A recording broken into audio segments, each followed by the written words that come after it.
Ada sebuah kejadian nyata yang ingin saya ceritakan hari ini. Sebuah kisah yang pada awalnya tampak sederhana, tetapi ternyata membawa begitu banyak pelajaran dan pertanyaan tentang kemanusiaan. Kisah ini dialami oleh seorang wanita bernama Nicole, seorang ibu muda yang tidak menyangka bahwa rasa penasarannya akan mengantarnya pada pengalaman yang mengguncang hatinya. Ia tidak sedang mencari kontroversi, tidak sedang mencari sensasi, tetapi hanya ingin memahami sesuatu yang selama ini mengganggunya.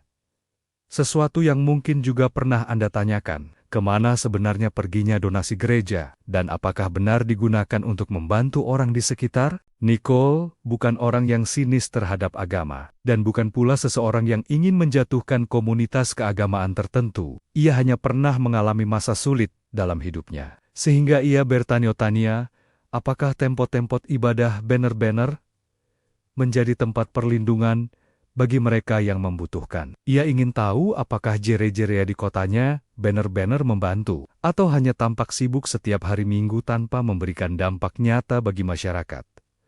Ia bahkan berharap dengan sangat bahwa anggapannya salah, bahwa gereja-gereja itu akan membuktikan bahwa kasih yang mereka khotbahkan memang benar adanya. Untuk mencari jawabannya, Nicole memutuskan untuk melakukan sebuah eksperimen sosial. Bukan eksperimen kejam, bukan jebakan, tetapi sebuah pengujian kecil tentang empati manusia. Ia menyusun sebuah skenario yang sederhana, namun menyentuh. Ia berpura-pura menjadi seorang ibu dari bayi berusia 2 bulan yang kehabisan susu formula. Bayi itu, dalam ceritanya, belum makan sejak pagi, dan dalam keadaan darurat. Ia ingin melihat siapa yang benar-benar akan membuka pintu. Pagi itu, dengan tangan sedikit gemetar, Nicole mengambil ponselnya dan mulai mencari daftar gereja terdekat. Di wilayahnya, gereja bukan hal langka, ada puluhan, dengan bangunan megah, salib besar, dan suara lonceng yang terdengar setiap minggu. Ia memilih beberapa nama secara acak, termasuk gereja Our Lady of Sorrows, salah satu gereja besar di kotanya. Dalam hati ia berkata, semoga mereka membantu. Semoga ini semua hanya prasangka burukku saja. Ia menekan nomor pertama. Nada sambung terdengar panjang. Lalu seseorang menjawab. Nicole memperkenalkan diri, lalu menyampaikan skenario daruratnya. Saya seorang ibu. Bayi saya belum makan sejak pagi. Apakah gereja bisa membantu saya mendapatkan susu formula hari ini? Suaranya dibuat serapuh mungkin, penuh kecemasan, dan sesekali diselingi jeda untuk memberi kesan putus asa. Namun jawaban yang datang justru membuatnya terdiam beberapa saat. Maaf, kami tidak punya program bantuan seperti itu. Hanya itu. Dingin, formal, dan jelas. Tidak ada pertanyaan, apakah Anda baik-baik saja? Tidak ada tawaran solusi alternatif, kecuali menyuruhnya mencari tempat lain. Nicole terdiam sesaat, menelan kecewa, lalu mencoba menelepon gereja berikutnya. Dalam benaknya, ia masih berusaha positif. Mungkin yang ini sedang sibuk, mungkin gereja lain bisa membantu. Sayangnya, telepon kedua juga memberikan jawaban yang hampir sama. Gereja tersebut menyarankan agar ia menghubungi food pantry, atau pusat kehamilan, atau badan amal lain. Nicole menjelaskan bahwa ia sudah mencoba itu semua tetapi tidak ada yang buka hari itu. Ia menambahkan bahwa bayinya sedang menangis, dan ia benar-benar hanya membutuhkan 1 kaleng susu. Namun suara di balik telepon tetap datar, seperti membaca skrip. Maaf, kami tidak punya sumber daya untuk itu. Nicole mulai merasa jantungnya semakin cepat berdetak. Bukan karena panik sungguhan ini hanya eksperimen tetapi karena ia membayangkan bagaimana rasanya jika seseorang benar-benar mengalami kondisi itu. Ia berpikir, bagaimana jika ini bukan eksperimen? Bagaimana jika seorang ibu sungguhan yang benar-benar putus asa menelepon gereja demi gereja dan menerima jawaban seperti ini? Berkali-kali. Telepon ketiga, keempat, kelima, semuanya hampir sama. Tidak ada yang menawarkan bantuan langsung. Tidak ada yang bertanya detail situasi. Tidak ada yang mencoba melakukan pengecekan internal. Mereka hanya mengulang jawaban yang seragam. Maaf, tidak bisa. Kami tidak punya uang tunai di lokasi. kami tidak memiliki program darurat seperti itu. Pada panggilan ke-10, Nicole hampir putus asa. Ia bahkan sempat diam beberapa detik sebelum menjelaskan skenarionya. Ia menambahkan jeda suara, seperti seseorang yang berusaha menahan tangis. Saya benar-benar tidak tahu harus kemana lagi. Namun lagi-lagi, jawabannya hanya dorongan untuk menghubungi lembaga lain. Dan itu membuat Nicole benar-benar mulai melihat pola. Gereja-gereja itu bukan tidak peduli, tetapi mereka memiliki sistem yang kaku. Ada prosedur, ada protokol, ada batasan. Mereka tidak terbiasa memberikan bantuan spontan. Dan dalam situasi darurat fiktif seperti ini, hal itu terasa sangat menyakitkan. Nicole mulai sadar, kalau ini adalah kenyataan, mungkin seorang ibu sungguhan akan merasa benar-benar sendirian. Nicole tetap melanjutkan eksperimennya. Ia menelepon lagi, dan lagi, dan lagi. Ia ingin melihat sampai sejauh mana pola penolakan itu akan bertahan. Gereja ke-15 menolak, gereja ke-20 pun sama. Bahkan ketika Nicole menjelaskan bahwa bayinya belum makan dan ia sudah kehabisan opsi, gereja-gereja itu tetap tidak bisa memberikan apapun. Beberapa gereja bahkan mengatakan bahwa staf mereka tidak berwenang menggunakan dana gereja untuk kebutuhan personal. Ada pula yang mengatakan bahwa mereka tidak memiliki uang tunai. Semua alasan terdengar masuk akal secara administratif, tapi secara manusiawi rasanya sulit diterima. Di titik ini, Nicole mulai bertanya dalam hatinya, benarkah tidak ada seorang pun, bahkan satu orang saja, yang mau membantu darurat seperti ini? Dan akhirnya, setelah panggilan ke-26, Nicole berhenti sejenak. Ia meletakkan ponsel, menarik napas panjang, dan merasakan sesuatu yang berat di dadanya. Ia baru saja menghubungi 26 gereja di wilayahnya, dan tidak satu pun yang bisa memberikan bantuan langsung. Bukan susu, bukan uang kecil, bahkan bukan telepon follow-up, hanya penolakan sopan yang berulang-ulang. Namun, eksperimennya belum selesai. Ada satu tempat lagi di daftar panggilannya, sebuah masjid kecil bernama Islamic Center of Charlotte.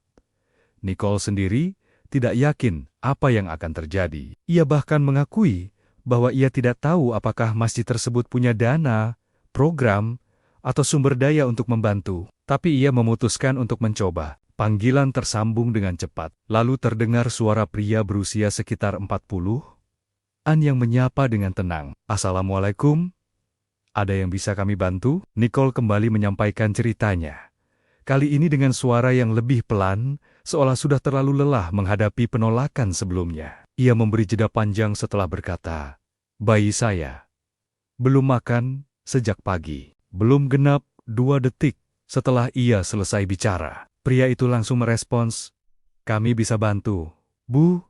Nicole terdiam. Tidak ada pertanyaan rumit. Tidak ada permintaan bukti. Tidak ada hal-hal birokratis seperti sebelumnya.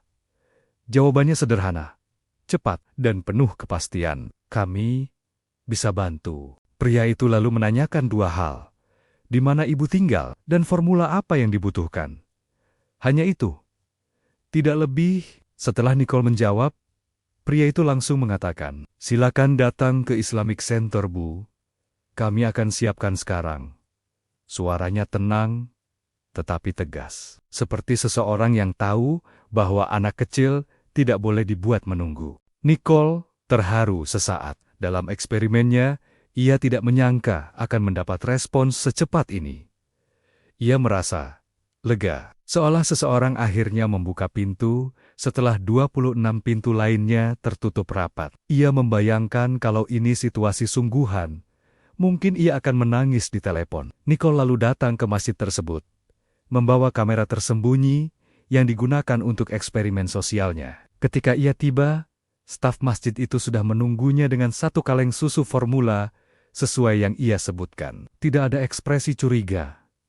Tidak ada pertanyaan berbelit-belit. Semuanya terlihat begitu tulus. Ketika Nicole mengungkapkan bahwa ia sebenarnya sedang melakukan eksperimen sosial, pria itu hanya tersenyum kecil dan berkata, tidak apa-apa, Bu. Yang penting, ada yang bisa kami bantu. Tidak ada rasa tersinggung. Tidak ada kemarahan karena diuji. Dan tidak ada kesan merasa dipermainkan. Justru ia terlihat lega, karena dalam skenario itu, ada seorang ibu yang mendapatkan bantuan.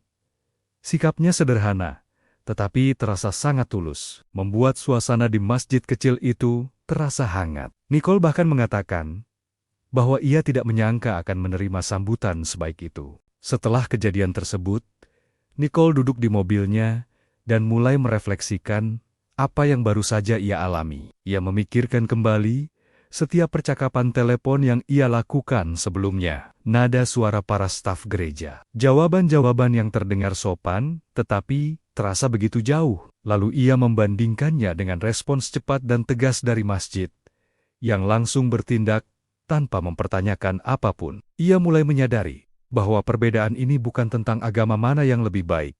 Ini tentang bagaimana sistem, budaya, dan respons manusia terbentuk, tentang siapa yang memilih untuk segera bertindak ketika seseorang sedang harap-harap, cemas menunggu pertolongan. Nicole kemudian memotong rekaman-rekaman panggilan teleponnya dan mulai menyusun videonya. Ia ingin menunjukkan seluruh proses tanpa manipulasi, tanpa mengubah kata apapun, supaya penonton benar-benar melihat perbedaannya sendiri. Ia mengunggah panggilan ke gereja yang berulang kali mengatakan mereka tidak memiliki program bantuan. Sementara panggilan ke masjid hanya ditandai oleh satu kalimat singkat.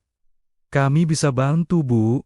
Ia tahu bahwa video ini akan memancing reaksi, tetapi ia tidak menyangka bahwa dampaknya akan sebesar itu. Dalam narasinya, Nicole menjelaskan dengan jujur bahwa ia tidak memiliki niat untuk mempermalukan siapapun. Ia bahkan berharap gereja pertama yang ia telepon akan langsung memberikan bantuan, supaya eksperimennya selesai dengan cepat. Namun kenyataannya jauh lebih kompleks dan jauh lebih menyedihkan. Ia harus mendengar penolakan demi penolakan, sebelum akhirnya ada satu tempat ibadah yang mau membantunya. Dan fakta itu sendiri sudah cukup kuat untuk menjadi bahan renungan. Ketika videonya dirilis, banyak penonton yang terkejut dengan apa yang mereka lihat. Tidak sedikit yang mengira bahwa setidaknya 1 atau 2 gereja akan memberi bantuan darurat. Namun kenyataannya, semua gereja yang dihubungi terikat oleh prosedur,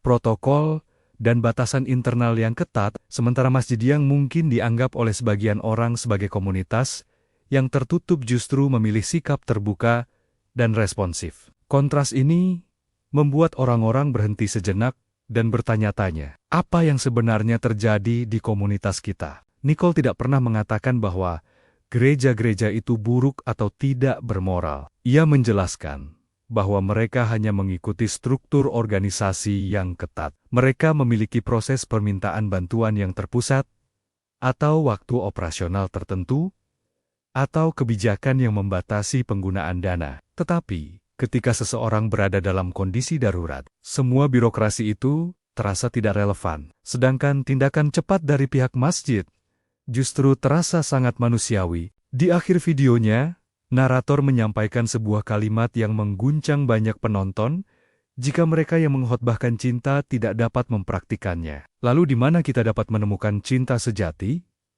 Kalimat itu bukan serangan, tetapi sebuah pukulan lembut yang mengajak orang untuk berpikir.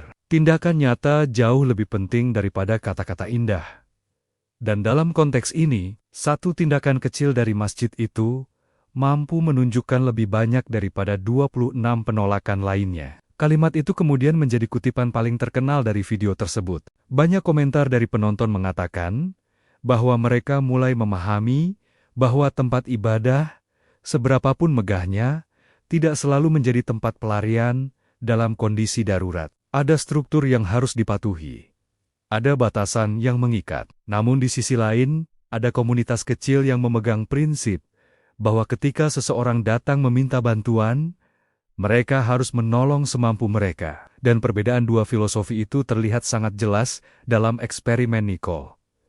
Semuanya terjadi begitu alami, seolah dunia sedang memperlihatkan dua sisi dari empati manusia. Setelah videonya viral, Nicole mengaku menerima banyak pesan dari orang-orang yang mengalami hal serupa. Ada ibu-ibu yang mengatakan bahwa mereka juga pernah ditolak saat mencari bantuan. Ada pula orang asing yang berkata bahwa mereka pernah menerima pertolongan dari masjid, ketika mereka tidak mendapatkan bantuan dari tempat lain. Cerita-cerita ini semakin menegaskan bahwa pengalaman Nicole bukan kejadian tunggal. Ini adalah gambaran kecil dari realitas yang jauh lebih luas. Tetapi yang paling menarik adalah pesan-pesan yang datang dari komunitas Muslim. Mereka tidak membesar-besarkan tindakan sederhana yang dilakukan masjid tersebut. Mereka mengatakan bahwa membantu orang yang membutuhkan tanpa melihat agamanya adalah bagian dari ajaran mereka. Bagi mereka, tidak ada alasan untuk mempertanyakan identitas seseorang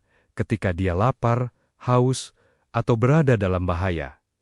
Prinsip itu sederhana, tetapi sangat kuat, dan itu membuat Nicole tersentuh. Nicole lalu berkata dalam sebuah wawancara bahwa ia belajar sesuatu yang sangat penting dari eksperimen ini.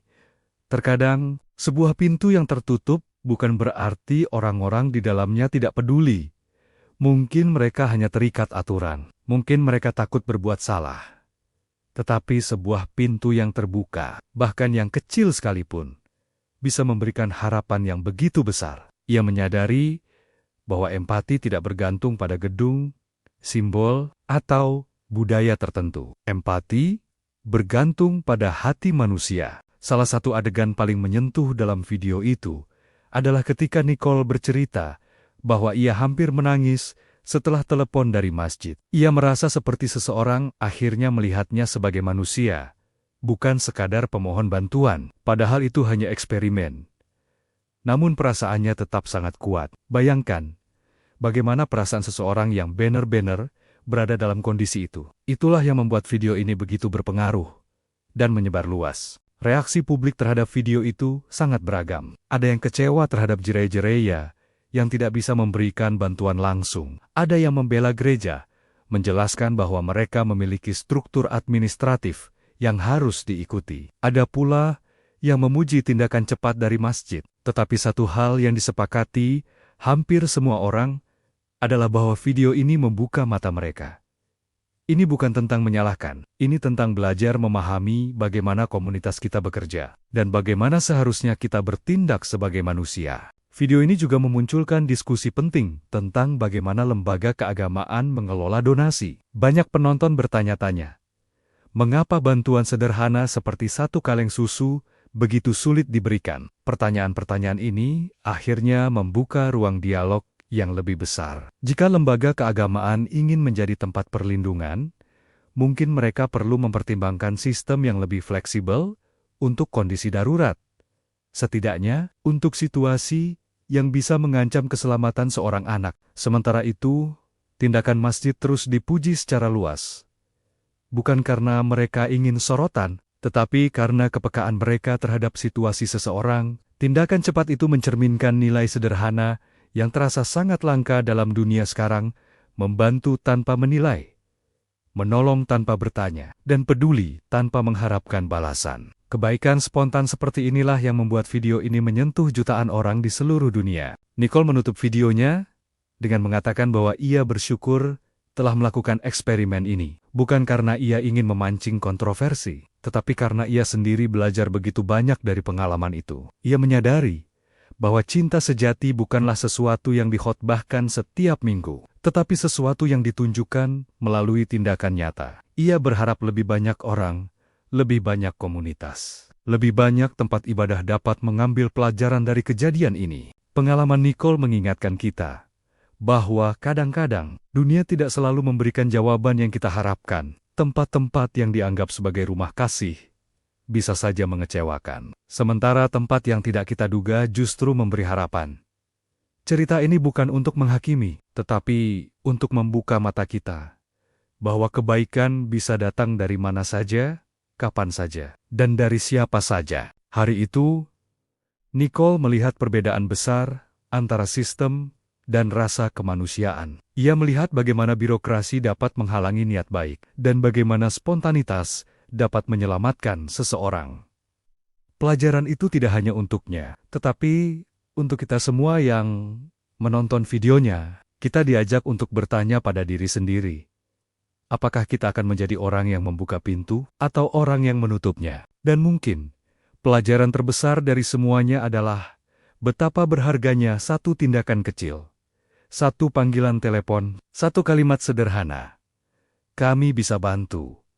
Bu, kalimat itu bukan hanya menawarkan solusi, tetapi juga memberikan harapan. Dalam situasi genting, harapan seringkali lebih penting daripada apapun. Dan hari itu, masjid kecil itu memberikan keduanya solusi dan harapan. Inilah kisah nyata yang dialami Nicole. Sebuah eksperimen sosial yang sederhana tetapi berdampak besar. Kisah ini membuat kita melihat dunia dengan cara yang berbeda dan menyadarkan kita bahwa kasih bukanlah apa yang kita ucapkan, tetapi apa yang kita lakukan. Ketika 26 gereja tidak bisa membantu, ada satu masjid yang mengulurkan tangan. Satu tindakan kecil yang akhirnya mengubah cara jutaan orang memandang makna kemanusiaan.